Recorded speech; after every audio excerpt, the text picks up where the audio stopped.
Hi, I'm IKEA, and for this video, we're going to have our third installment of the in-depth look series, and that's going to be into SMGs and how they have changed with the recent patches. There has been a little bit of a shuffling around of the weapons that are the top tier weapons in that list. We're going to compare them on strikers, and we're doing it on strikers as well, so that after this one, we'll have done all three types of automatic weapons. And we can then compare all three weapon types, ARs, SMGs, and LMGs, all together in one big list. But that's in the future. For now, we're going to have to go look at SMGs and which ones are to pick now and which ones are kind of out of favor. So yeah, let's jump into first the premise, where I'll explain what the core conceits are of the choices that we're going to make. And what it is predicated on is basically another spreadsheet that I've prepared. It is also in the burst and sustain tables. It will be linked down below, both the burst and sustain tables and a direct link to the spreadsheet. This one is similar to the other two, if you have seen those with the ARs and the LMGs, where we have taken not all actually LMG or SMGs. We have skipped specifically one, I believe, here, and a bunch of the names as well. And we've put them all together in one big list, including the exotics in several settings, especially for the exotics. For instance, with the chatterbox, we're going for 5 stacks, 3 stacks, and 0 stacks, just to see where they land with those kind of choices. And of course, all of the high ends. And with most of the high ends, we are going at least fast stance and then a damage talent. In this case, some of them are actually optimist. Usually we go with strained for a lot of weapons. Here, some weapons do prefer optimist. And for the weapons that can have flatline, like the Vector 45, we are going to go with flatline as well in there because it is a very relevant talent. Let's look at the build that we'll be using as our comparison point, and that is strikers. Now, while SMGs fit in really well with Hunter's Fury and such, we're doing it especially here on strikers so that we've done all builds on strikers, and then we can compare all of them, all three weapon types together. So that is why we are choosing strikers here, for instance. And the setup is actually different than this, as I noticed that I have my Cheska still equipped there, but we are going with strikers, everything roll to crit damage where it can, and then a Grupo chest and one piece of Coyote. We're pairing that with SMGs, especially when they are with 3 mods, like the Banshee that we have there, which can have 3 crit chance mods. We'll go with having the crit chance be 58 with weapons that are below or have only 2 mods, which is a few of them in the SMG category. Hello. With them, we will have a crit chance mod in there as well to take us to 60. And the reason for that is that we aren't actually putting the Coyote at 15 to 25, as we have been doing for the ARs and LMGs. But in this case, we're putting it at 0 to 15, a range that I think is much more fitting for SMGs, where with ARs and LMGs, 15 to 25 makes more sense to me, at least. Again, we are choosing in the calculations, well, that isn't the case here. In the calculations, all of the weapons are graded to 25, so we will be acting as if they're graded to 25. That is important, of course, to especially Optimist and how effective it is. Also, we are choosing, again, 20% headshot activeness. So we're taking the 70% headshot. We're taking 20% of that, which is, in this case, 14, as it is in this list. And together with that, we're taking 60% DTA again, although none of the weapons here will have DTA or DTH. So it is irrelevant to the comparison here, at least. So. But yeah, those are the choices that we've been making. So grade 25, 20% headshot rate, which will affect especially as well strained and how effective that is. Because if we had 100% headshot is additive to crit damage before it goes in. And in those cases, you would have sometimes Optimus winning against strained at 100%, where with 20% we wouldn't. But I think 20% is basically a fair number to pick. So yeah, and we are of course averaging out strained basically over an entire mag, so it is as if we're fully unloading and reloading. And that also causes some other stack-based items to kind of be pretty high up here, but we'll actually start by comparing, and I'll explain it further, basically. And here's the big list, a little bit bigger, just so we can read it a little bit more readily. But of course, if you want to follow along, it can maybe be easy to just open up the file and have it open. One thing we're going to start talking about is where this green arrow is. This is where I've put the 100% points, because I didn't want to put it all the way up here with the backfire at 200%. Mostly because that is not really a realistic number. The backfire doesn't start with 200 stacks, and it's very much high up there. The weapon that we're picking as the first one is a vector with the 45 vector with a flatline in this case, as our top burst weapon, as this first list we're comparing is going to be on burst, and later on we'll be having the same with sustain, everything sorted by sustain. This Vector 45 with flatline, I feel, is the first weapon in this list that kind of will hit its number, except there is one higher, although I also didn't want to start with that one, and that is the Ouroboros. And the Ouroboros will just do this number. Let's start actually talking about some of these exotics. So backfire with 200 stacks, although on this build, so on the build as we saw it, it is a build not made for it. It doesn't have any bleed resistance, so you'll just die. There is no way to really get around that unless you are getting hazard protected by somebody else, or you're hazard protecting yourself in some way with some healing, although that's still only 50%, so where's the rest coming from? If you could, though, if the backfire didn't have the bleed mechanic, and you could stack it to 200, so you would have to hit 200 shots. In that 200 shots, this Ouroboros has already killed everybody around and is already off to take a cigarette break. The backfire is still there shooting and trying to get to 200 stacks. And that's the reason I wouldn't take this as a real number. It is still in this list, though, because I wanted to see how high it would go. And yeah, the backfire is at the top. Secondly, we have the Lady Death here with the talent active. So Lady Death has it again as well in the same way that it has its talent. Of course, when you run around, you're building up stacks. Once you start firing, you'll use up those stacks. When it is active, it is actually pretty high up here, and actually higher than the Ouroboros. But of course, the Ouroboros never loses its ability to do the damage. It just does the damage. Its talent is something minor, just to it might do something. I still haven't figured out what, but I think it does something. But yeah, the Lady Death has a very specific talent related to its damage, and it's not always active.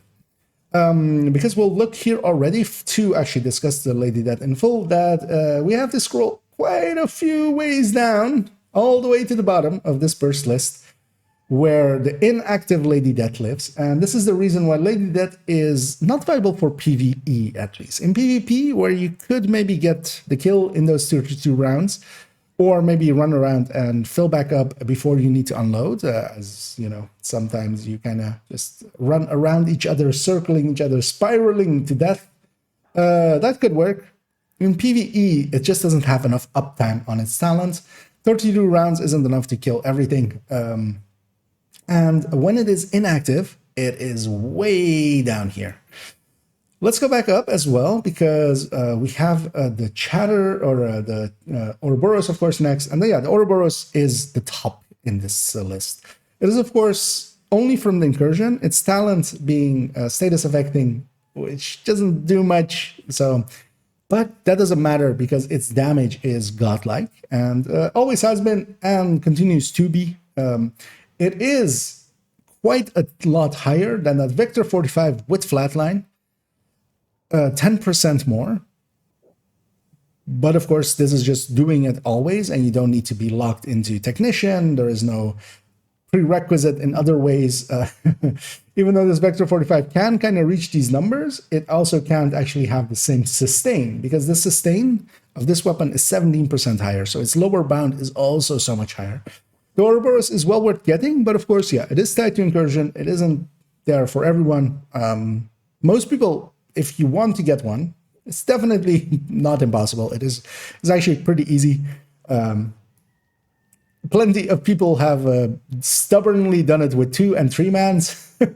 So if they can do it with one person less, even okayish team with 4 people can get through it through the incursion and try their hands at getting Ouroboroses. Yeah, if we continue on, actually, well, before we continue on, let's actually look at the backfire. So let's do the backfire story first, because we'll go to the Chatterbox story next. So the backfire at 200 stacks is way at the top. At 100 stacks, it is actually competing with that Dark Winter. With the Vector 45 and the Dark Winter just above it. That's why I thought about it. But that is a different story when we need to go at 0 stacks, and that is all the way down here. So going from 0 stacks to 100 stacks, it being crit damage and being additive to itself is very diminishing returny. And that means that, yeah, going from 0 to 100 stack gains it quite a lot in steps. It goes from 80% all the way to this 100. It doesn't gain the same amount, actually, going from 100 to 200 relatively, just because it is, of course, yeah, it is a lot more lossy crit damage. And that 200 stacks is kind of attainable only in certain ways. This 100 stacks is a little bit more attainable. But again, this is on a striker that isn't meant for it. So normally you would put this on a bleed resist striker or a bleed resist high-end build. And then you're losing a lot, because that 100 is also still not survivable for its bleed. If we go to the Chatterbox next, here we have it at the top with 5 stacks. So the Chatterbox has a mechanic where if you reload in the presence of enemies, it counts the enemies as each one being 1 stack within its range. That will give you a rate of fire buff, and you can actually keep this rate of fire buff up because every kill will refill half of your magazine size. Now, this Chatterbox on strikers, as we have it there, is pretty powerful at 5 stacks. It isn't even beating the Ouroboros though, and getting the 5 stacks and keeping it consistently can be done for certain content, but for instance, on solo, if you're doing, for instance, territory controls, there's only 4 enemies solo on the first wave, meaning that you can't even get 5 stacks. In groups, of course, you're competing for the kills. Then again, where more enemies spawn, you're competing for the kills now, so you will likely lose your stacks, because if you reload, it will basically change the rate of fire to how many enemies were in your vicinity at the time of reload. So if you have to reload, you will likely lose your 5 stacks. If we then scroll down, the 3 stacks, which is maybe a little bit more attainable generally, but also is, I had to pick a number between the 0 and 5. So I went with 3 in this case, just to have it be a little bit higher than the 2 one. Also a little bit more of a generally achievable number, I would say, to have generally up and kind of like the average that you will have up. You might have 2 at times, you might have 5 at times. And that takes the Chatterbox quite down. And of course, you're reliant on how many enemies are around you, because if you're fighting, for instance, rogues or something, and you're solo, you have only 2 enemies to even reload from to get 2 stacks off of. One thing as well that does help is to know that things like deployed skills, for instance, especially shock traps or something, do count for this as well. So you can actually use shock traps, for instance, to get this very high, but the enemy has to deploy them, of course, which is only sometimes relevant. Kajika fight, basically. You can actually use Chatterbox pretty effectively there. And then, yeah, the 0 stacks, if it doesn't have any rate of fire buff, it has basically, it is the worst damage. This is kind of the downside of the Chatterbox. It is very uppy-downy.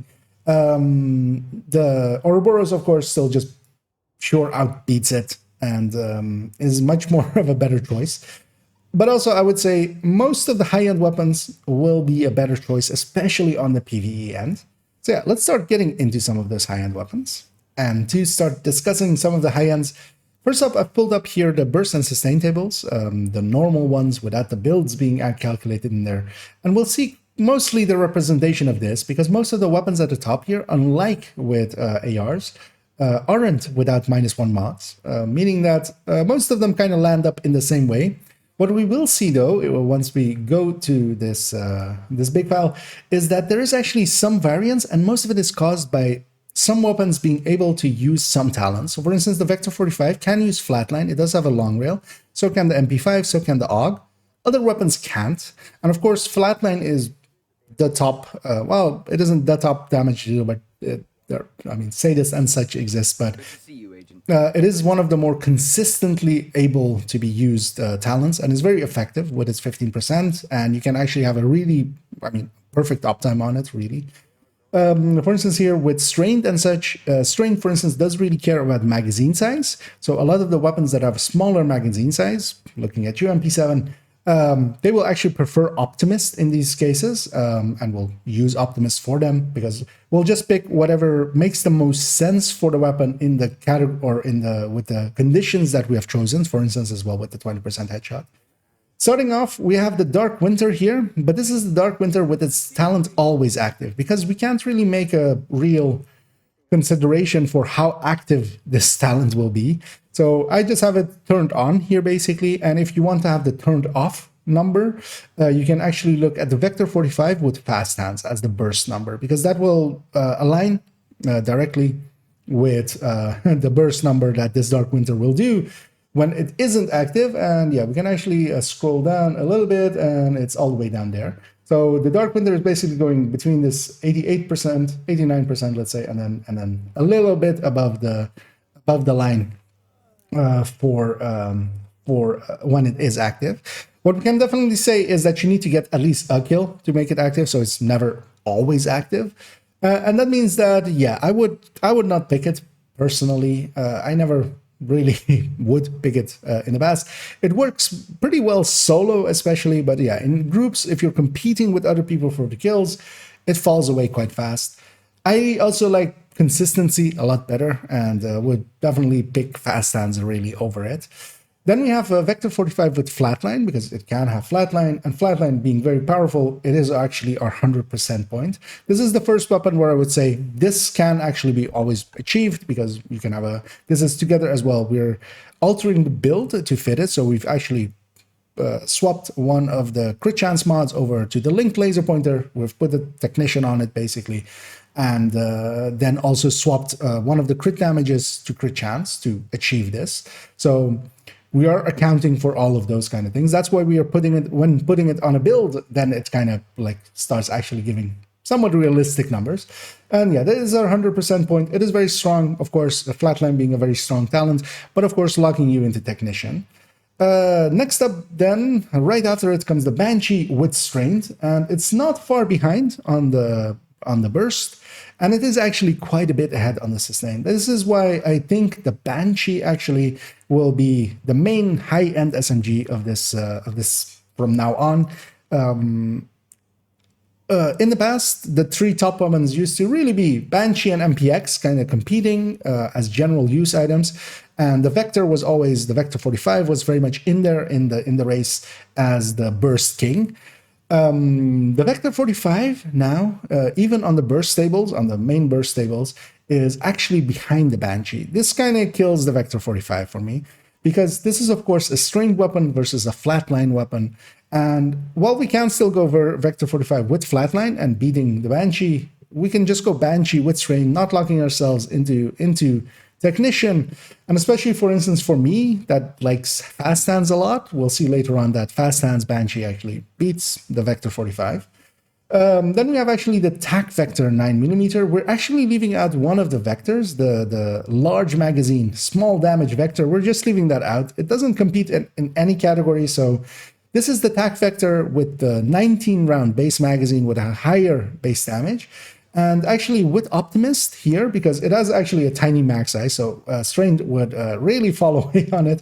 It is actually doing really well, and it is of course the top burster actually in the category. But because it has to go with Optimist here and has, you know, a small mag and doesn't gain as much from Optimist just doesn't gain as much as Strained will, especially with the conditions that we have. Grade 25 again. The Strained on a Banshee that is behind will actually, with those talents included, will actually jump ahead of it. So This is the reason why I wouldn't pick that weapon, even though it is the top of the burst table. Its main issue is that its damage per mag is horrendous, because it only has a 39 round mag, and that is horrendous. Even if you try to mitigate it with fast stance, for instance, to give it fast reloads, it just falls behind other choices just because of that mag size. Next up is actually also one of the standouts. I didn't realize it actually at first, as it didn't stand out in the burst tables that much, but especially here, AUG with flatline, and AUG being a pretty good weapon in the SMG class. It is actually decently accurate, same kind of like the Banshee, really, but it has a long rail, and it has a much better reload generally than the Banshee, meaning that it does actually contend a little bit on the burst with the Banshee, for instance here. Although, of course, this is flatline versus strained.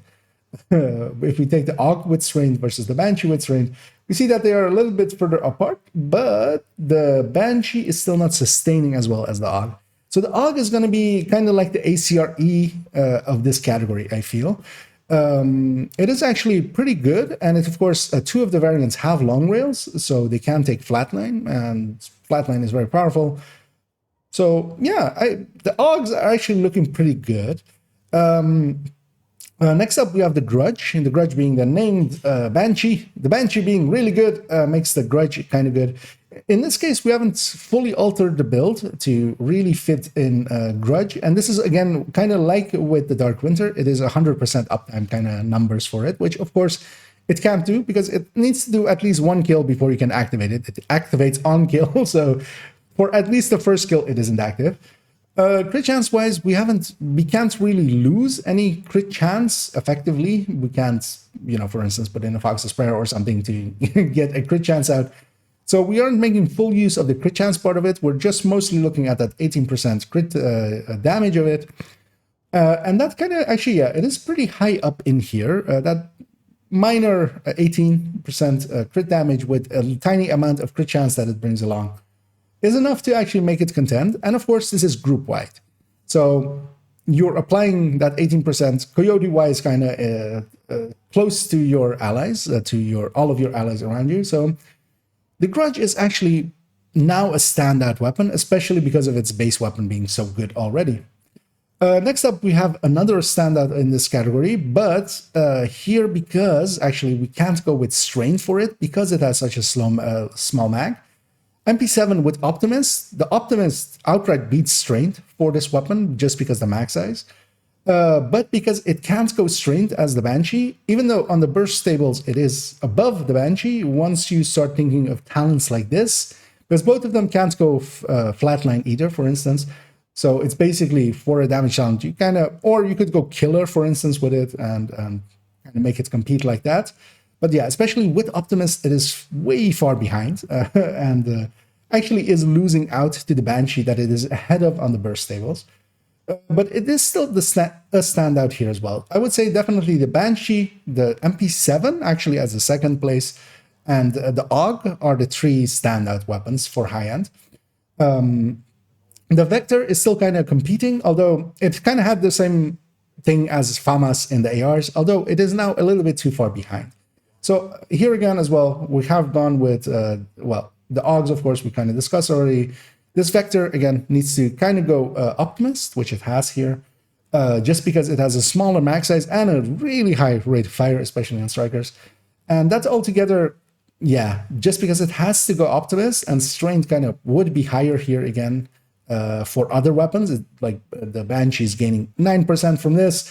The Vector is only gaining like 4-something% from Optimist, or 6-something% from Optimist, and that kind of pushes it down. But the Vectors are kind of dead to me. The Banshee, basically, all the things that the Vectors used to do, the Banshee just does better. Same again for instance, getting the TAC Vectors in here. Although here we see the TAC Vector coming in as the first fast hands weapon, just because its burst is so high. Next up, we have the MP7 and the Banshee.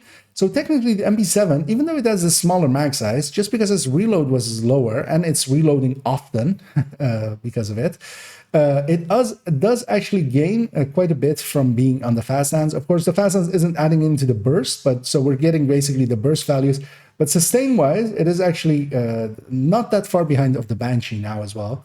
It is a big jump actually between the two, just because the Banshee gains a lot because it has a very slow reload. If we then keep going, we see that we have the same thing as with that we had with LMGs, where we start seeing some fast hand weapons and then some weapons with damage talent. I would never pick these. So basically, we will end the list here for burst, which is that the UMPs, the Tommy guns, things like the SMG9, the M1928, cold relations as well here, and the PP all the way down there, the T82, the SMG9s, all of these are basically meaningless if a fast hands weapon can beat it, and a good fast hands weapon. So in this case, even if we take the Banshee, which is so much higher with damage talent as well, if this with fast hands that isn't giving anything into its burst number is beating a damage a weapon, a different SMG with a damage talent, yeah, it is to me that is basically end of story for that weapon, unless it has a standout feature. One thing I would say is UMP and the T82, even though, well, the UMP up here, the T82, T82-1, I wouldn't pick at all, but the UMP, maybe with flatline for ammo conservation, but also, yeah, it is so far down that it's not worth it. The two we'll still discuss here is the PP19 didn't get a buff, and because of that, the cold relation as the named strength, the perfect strength. Perfect strength is actually decently okay. Its firing time is actually, it goes up to 8 stacks. That is exactly its firing time. So it will actually, if you unload it all the way, you get the full out of it. It is a very big buff, but the base weapon that it's on is horrendous, basically, because the PP19 is all the way down here, even with strength, all the way behind all of these fast hands weapons on a burst table. So that is kind of sad. And we have another one as well, of course, and that is the apartment. The apartment and the MPX. So one thing that used to be is the MPX and the Banshee were kind of head to head as being good weapons. The Banshee got a buff, the MPX didn't. That means that the MPX is kind of, it's kind of dead in the water for now. It's kind of has the same issues that the M4 and the Carbine 7 have in the AR category. They need a buff. And they still might get it. Project Resolve is not at an end, so maybe in the future. But because of that as well, the apartment being perfect measured is, of course, well, perfect measured is the better measured, but that's still a better version of a bad thing. Because the MPX with strain is so much higher already. Apartment was never really good, especially with the settings that we're using here. It would never have really competed. And yeah, let's end this there as we've discussed most of the bursts. Let's go and talk about some sustain. And here we're going to continue with sustain. And yeah, as always, just to briefly explain, so burst is basically the upper bound of the damage that a weapon theoretically will do as it's unloading. Sustain is the lower bound. So this is, if the lower bound is high enough, the band that the weapon damage lives in, it can actually matter. If it is high enough, a weapon may catch up to a different weapon, especially, for instance, the band is narrower and much higher. If the burst is just a few percent behind, but the sustain is much higher, that weapon might actually be the better choice. We see that, of course, for instance, with Def 2000, and we'll actually see that here again as well, with the Banshee especially. Let's start actually with the exotics again. The backfire, of course, is again at the top, but of course, again, not realistic. That's why we're starting actually with the second weapon as being the 100%, and that is the Banshee with fast hands. But to discuss the backfire first, the backfire, as we saw it, it is very high on the burst tables and 100 and 200 stacks. But of course, to find the 0 stacks version is all the way down here. This is the reason for backfire. And backfire, there isn't so many places. Just think about the times that you are actually firing 200 rounds in one fight, and there isn't more than 10 seconds in between those. The backfire really needs, to me, needs a mechanic for decaying. So instead of it all falling away in one go, it should decay in some form and maybe be less powerful but more consistent, because the consistency of it is so bad that, yeah, I wouldn't pick it. Same we have as well as, let's go through the exotics first. Again, the chatterbox with 5 stacks, it is actually competing pretty high up here in the sustain, but it actually gets beaten outright by Banshee with fast stance. This is the reason why I really wouldn't pick it. It is a little bit above the Banshee with a damage talent. Here it is a little bit behind a Banshee with fast stance, but even if we try to find quickly the sustain wise, the Banshee with strength, which is actually much lower apparently than I think it is. Actually, it is actually pretty far low down here. But even that range, it is in the middle of in the back end of all of the strains kind of here. But yeah, I would actually, for instance, an AUG with flatline, I would pick that kind of over this. The chatterbox with 5 stacks is really good, but then if we want to go to 3 stacks and 0 stacks, as it is 3 stacks there and 0 stacks almost at the bottom here again. If you can keep some stacks going, it can be really good, but that's really only viable solo, maybe in lower difficulty content as well.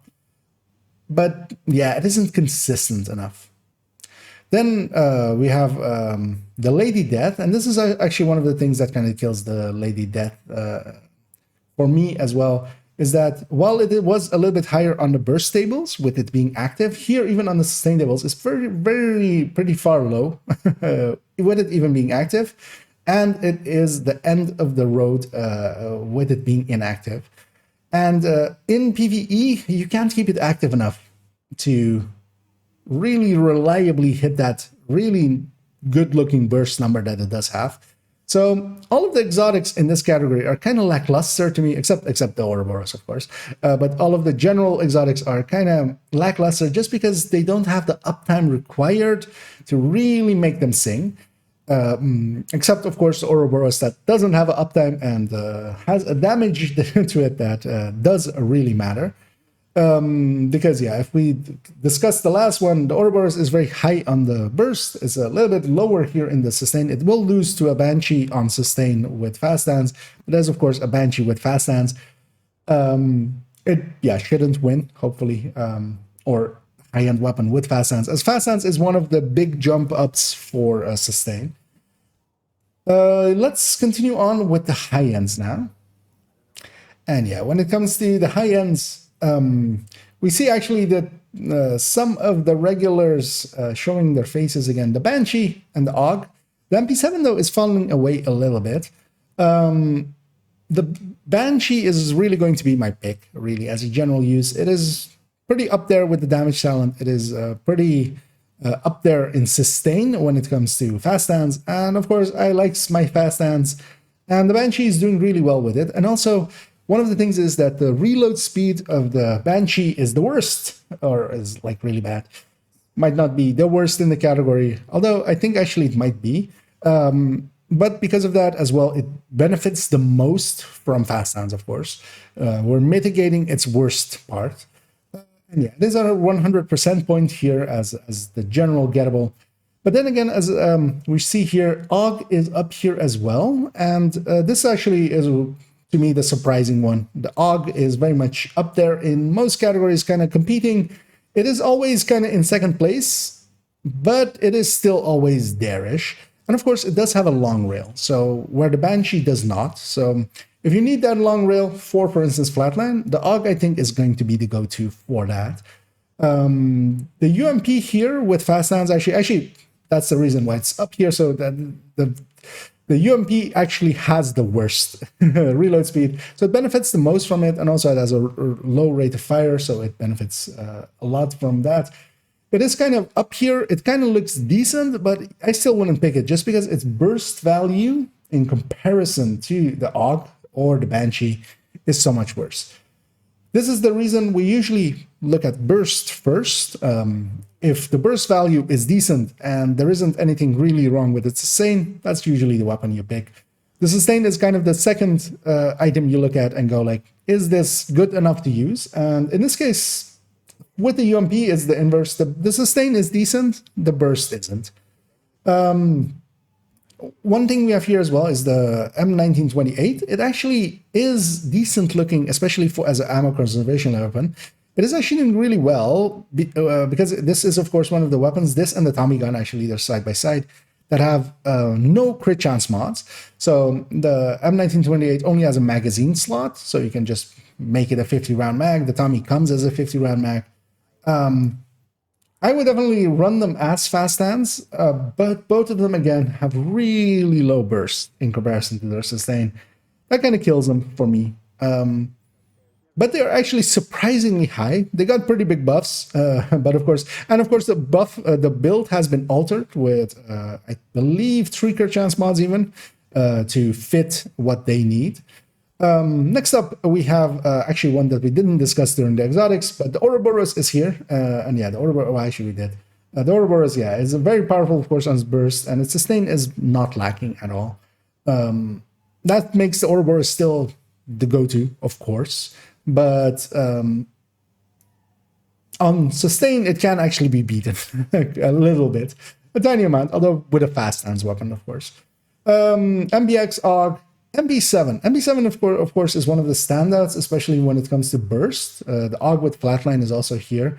But yeah, the MP7, as well, actually, we should discuss first AUG. The AUG with the flatline here being the first damage talent, in the middle of all of the others with being fast hands, is actually a standout to me, because it was very high up in there when it came to bursts as well. So this is actually pretty good looking. AUG with a flatline is, I think, the thing is, we do want Firewall, and Firewall, of course, has its own buff, especially if we're going in short range.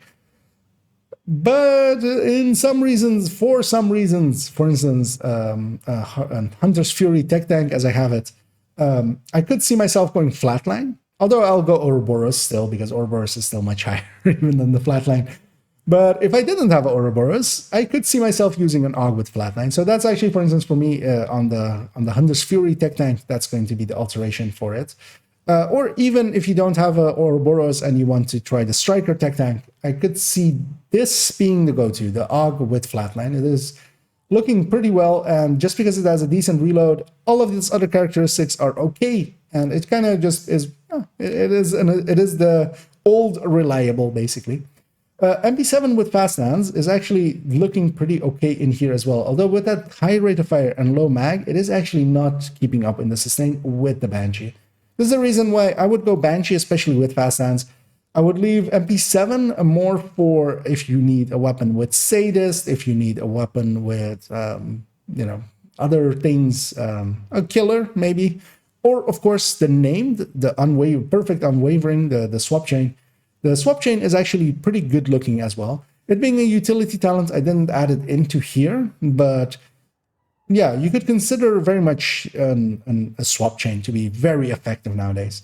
One of the standout weapons as well, as unwavering was always good, but now the MP7 is a much better weapon than it used to be, so it is very much up in there. The T812 being very slow firing, and the UMP here with flatline also being very slow firing, are pretty high up in here, of course, on their sustain. Neither of them, like, why would you pick this if you could pick from much higher in the list? And that's kind of also the reason why we're going to not consider many of them more, because yeah, we'll start getting some of the strained damage talent, basically weapons starting in the middle here. And from that point on, yeah, sustain-wise, they're just, all of them are pretty low. We've kind of basically discussed the good ones. They become kind of mid-tiers all the way down. No standouts, really. Cold Relation, as one of the names that hopefully will get a buff in the future with the PP19 getting a buff, would be nice. Also, I would say the MP5s, we used to use them for flatline quite often. Those are kind of out. I would definitely use AUG over MP5. And yeah, MPXs are very low down. And this is also, for instance, the reason why not to use a Dark Winter, because even with its talent always active, its sustain is so low just because it has a somewhat smaller mag. And then also, of course, it's reloading often because of its very high rate of fire. To me, I'd pick a Banshee with fast hands over it, really, or even a or MP7 with killer. just normal killer over it. The vectors are kind of not having received the buff, are somewhat dead in the water. Because even the small vector, of course, just because it is also kind of small mag and a really high rate of fire, it isn't competing here. It can't have a really good damage talent either, because it has to kind of go Optimus, so it can't compete with Strained, at least with the conceits we have, with very high grading. So yeah, nothing else here really stands out, and yeah, most of it kind of falls away. And yeah, Apartment was always bad, but yeah, again, still bad. Basically, worse now because the MBX didn't get a buff. Yeah, let's go to the conclusion, where we'll go again, as I've done with ARs and LMG. We'll go weapon by weapon, and I'll give you my kind of final thoughts on them. And to conclude this video, let's start off with the exotics first. The backfire is still okay-ish, especially, of course, one thing that I didn't say, we treated every weapon as if they had detox as their third stat. Going from magazine size to detox, but not getting any real meaningful buffs, didn't really save it. The backfire on a build made for it can be enjoyable just to get the most out of it, but yeah, it doesn't make sense, especially because this one exists. Lady Death, as well, we treated it as with it being with detox, even though I don't have that here. I would recommend having detox on any of these weapons. The Lady Death, its uptime on its talent isn't enough, especially on the PvE end, to be useful. It is, of course, very useful, especially, for instance, for leagues and such, much more so for its movement speed, but it still has decent enough damage to just use it on hard. Chatterbox, being, as well, again, make it with detox, is you need to having this reload be within 15 meters of enemies. You can't always have the 5 stacks, and it's only really good at the 5 stacks. At 3 stacks, as we saw with the numbers there, it's falling so far away that I would pick different weapons. And in general use, you will just sometimes lose your buff.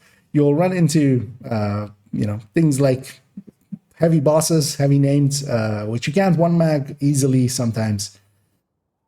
Stuff like that, and then you need to reload, losing your stacks, going back down to 1. Yeah, to me, it isn't worth it. Ouroboros very much is. This is, of course, why this weapon is graded to 25. If you're going to grade a weapon to 25, I would say this and Elmo kind of fit that bill usually very easily. And the talent is aptly named with Rule Them All, except the talent doesn't rule them all. The weapon does. And the weapon really does rule them all. Of course, especially with this, where we are setting it up for it being on the short range buff, basically, with the Coyote, it is going to be very unbeatable. It will likely be the top true stat-wise when we combine all 3 categories, just because, yeah, the Oreo is very much the most powerful weapon in the game.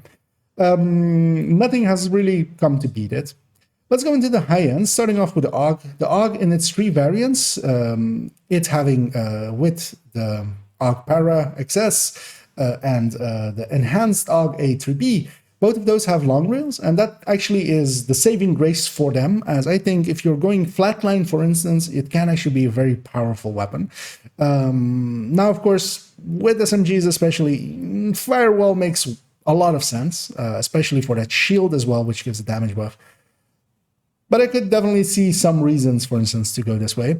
There is the third AUG, of course, which is called, this one, the Tactical AUG A3P. This does not have a long rail. Because of that as well, this will likely be the least used of the AUGs. If we then go to the SMG 9s, first we have the 2-mod variant. This one didn't really do anything really well. Neither for the SMG 9A2. Both of them, this one being the 3-mod variant, both of them kind of are mid-tiers, but why would you pick that if you could have something better? The enhanced and the normal PP, well, a lot of fun, and we have a lot of memes, of course, in the community with handling our PPs. It's not worth handling our PPs. Our PPs are... I was about to make a TOS violating joke there, but you can imagine it yourself. The M1928 is not very good. It is a mid-tier One thing it does have is that, especially if you don't have the mods yet, it could be a choice to go with this because it is a mid tier, but you don't need the crit chance mods, so you can just use it without them. Because just usually the muzzle is usually one that you kind of have to get for SMGs from the blueprints, but just a minor thing. It's not worth it still as a weapon. The MP5s have kind of been supplanted to me. I used to use them as their flatline weapons. They've been supplanted for me by the AUGs now. They used to supplant the AUGs. Now the tables have been turned and the AUG is ahead of them. I wouldn't use them. They do have long rails, especially on the ST variant and the MP5N variant. The MP5A2 variant does not, meaning that one is the least useful one.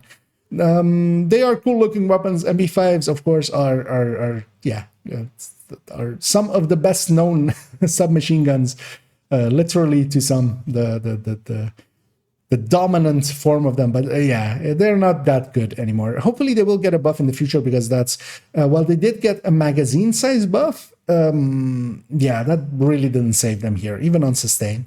That extra magazine size is meaningless when the AUG, even with this smaller, by 13 rounds, smaller mag, has so much more or lower RPM that it will actually outcompete it, even on sustain, quite consistently as well. The MP7 is one of the three standout weapons, I would say, with the Banshee, the MP7, and the AUG being the three good weapons, basically.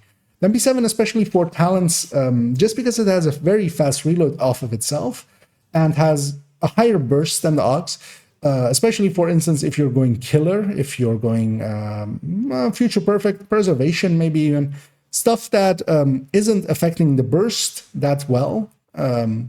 Or well, you can go damage challenge, but especially, for instance, I wouldn't go strained with it because it isn't effective on it. Optimist on it is less effective than strained it would be, for instance, on an AUG.